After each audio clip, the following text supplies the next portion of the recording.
A giant floated in the void, pausing her engines between subspace transits.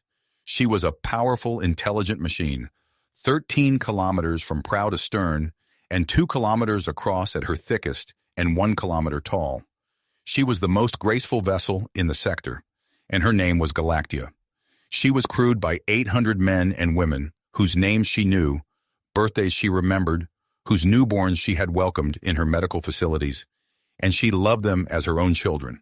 Those 800 were bolstered by an internal garrison of 2,000 specially trained soldiers, each man and woman drilled, disciplined, and honed until things like gender, religion, nationality, and sexual orientation mattered little more beyond casual observations. These 2,800 humans were Galactia's permanent children, but she did not play favorites. Within her billets, 50,000 more soldiers slept in the frozen half-slumber of cryostasis. When the time came, they would board their own ships and fly down to some war-torn world. Galactia hated sending her temporary children to fight when she could not join them, as she lacked any weapons capable of killing other ships, and her orbital bombardment capabilities had been removed when she was outfitted with her new repair facilities. Her permanent children had their own vessels they could use to fight anything that came near her, but she did not enjoy being so helpless. A mother should protect her children, not the other way around. Blood, both human and alien, would be spilled soon enough, as terrible as it was.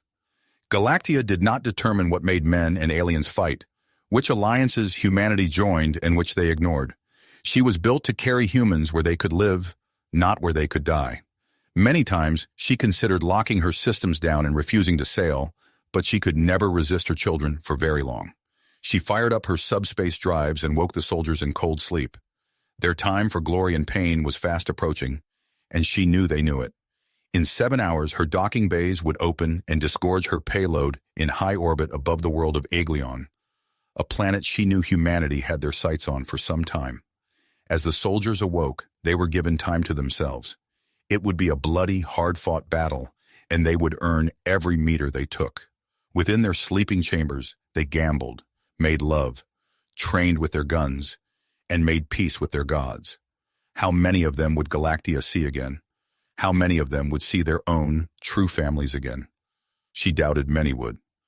Tired of her depressing thoughts, Galactia powered down her logic engines for some sleep of her own. She stirred as the ship returned to real space and final preparations commenced.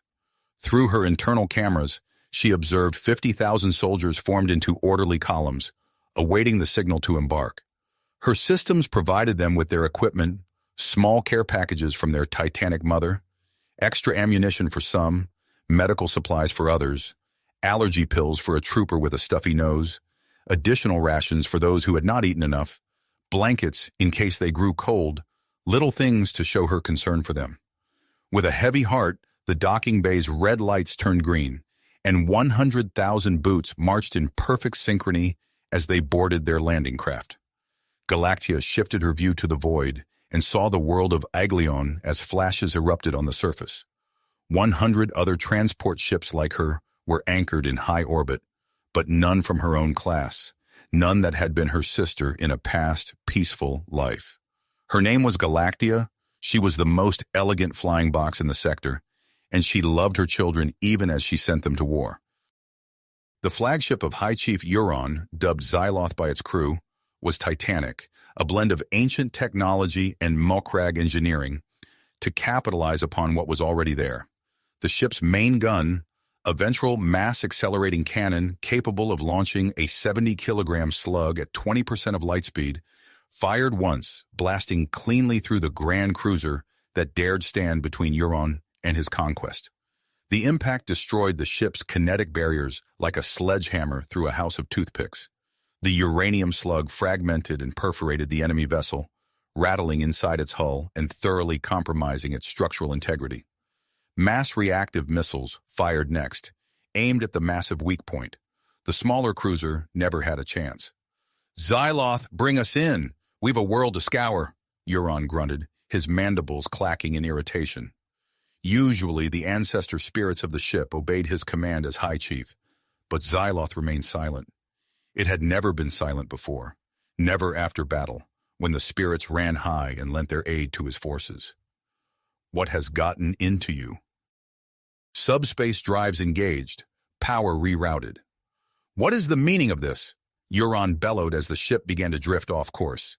He inputted new coordinates, hoping the vessel had merely made an error, but jump relays clearly displayed a target 2 galactic arms away in a system the Mokrag had never visited before. "Activate the override," he commanded a subordinate at another console. "I cannot," the junior officer whimpered back, shrinking in fear of the larger warrior. "Nor can I," another said more boldly.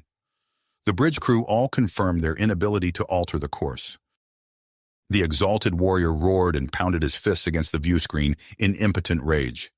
His fleet watched in terror and awe as the mighty Xyloth disappeared into subspace without broadcasting rally coordinates. Euron knew he would be remembered as a coward or worse by his people for abandoning the field. "When we emerge, load everyone into the transports," he seethed, glaring at the cameras the spirits used to observe the living. "Place scuttling charges in the reactor. The spirits are corrupted by some evil and must be laid to rest." During the Artenal genocide, the gods in iron were traveling through subspace at full speed towards Aeglion.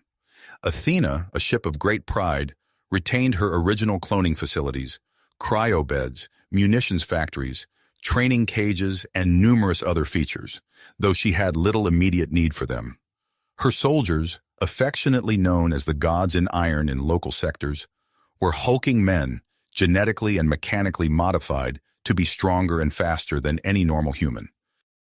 Athena knew the location of Earth and that it had been destroyed, as well as the fact that she possessed a fraction of its mineral wealth, but the reason remained a mystery to her.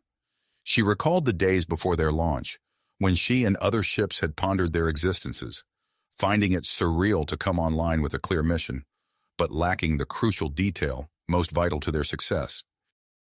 A second distress signal reached Athena's subspace communications, indicating that the Galactia colony designated Astral Wanderer had been crippled and lost all hands. The captains, Belmont and Janus, discussed the possibility of assisting the stricken vessel, as Athena's engineers might be able to repair the generators and restore the colony's AI core. Consensus was reached to change course and investigate the Astral Wanderer, with the soldiers and engineers prepared to arrive in 17 hours. You have reached the end of the story. If you enjoyed this story and want to support us, please leave a like and subscribe to our channel, and for every comment that says 88, I will heart every single one of them. Thank you for your time.